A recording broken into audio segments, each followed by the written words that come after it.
এই দলংখন বনাই ফিনিছ হওঁ হ'লে দেখা পাইছে। হেই বন্ধুসকল, লণ্ডন লাইক ব্ৰিজখন দেখিছেনে নাই? 90% কাম হৈ গৈছে। সেইখন লাহে লাহে এইখনৰ ওপৰেদিয়ে গুৱাহাটীখন গুচি যাব। এয়া যে দেখিছে বন্ধুসকল, এইখন হৈছে গুৱাহাটী টু উত্তৰ গুৱাহাটী যিখন কানেক্ট হৈছে ব্ৰহ্মপুত্ৰৰ ওপৰত। এইখন ব্ৰিজখন দেখা পাইছে। এইখন যিহেতু মাছখোৱাৰ পৰা বা ভৰলুমুখৰ পৰা সিপিনে উত্তৰ গুৱাহাটী মাজগাঁৱলৈ এই ব্ৰিজখন বনি আছে দেখিছেনে? বনাই হওঁ হৈছে, প্ৰায় কাম সম্পূৰ্ণ হওঁ হৈছে। হয়তো কেইদিনমানৰ পিছত এইখন দলং দিয়ে গৈ সিপাৰে ফেঞ্চি বজাৰত গৈ বজাৰ কৰি আকৌ ঘূৰি আহিব লাগিব।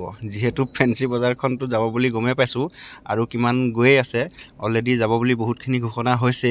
যিহেতু দেখিছেনে ব্ৰিজখন চাওক, হোৱাৰ পৰা ধৰি মানে এতিয়া কাম সম্পূৰ্ণ হওঁ হৈছে। যিহেতু জইন লাগিয়ে গৈছে ব্ৰিজখন। এতিয়া আৰু ফিনিচিংটো কৰিলে ব্ৰিজ অপেনিং হৈ যাব, অতি সোনকালে অপেনিং হ'ব। যিহেতু গুৱাহাটী উত্তৰ গুৱাহাটী ধুনীয়াকৈ মানুহ আহল বহলকৈ ঘূৰিব পাৰিব। কিজানি গুৱাহাটীখন অলপ পাতলো হৈ যাব পাৰে, যিহেতু ফেঞ্চি বজাৰখন যোৱাৰ লগতে মানুহে বজাৰৰ কাৰণে ঢাপলি মেলিব গোটেই ফেঞ্চি বজাৰ উত্তৰ গুৱাহাটীলৈ।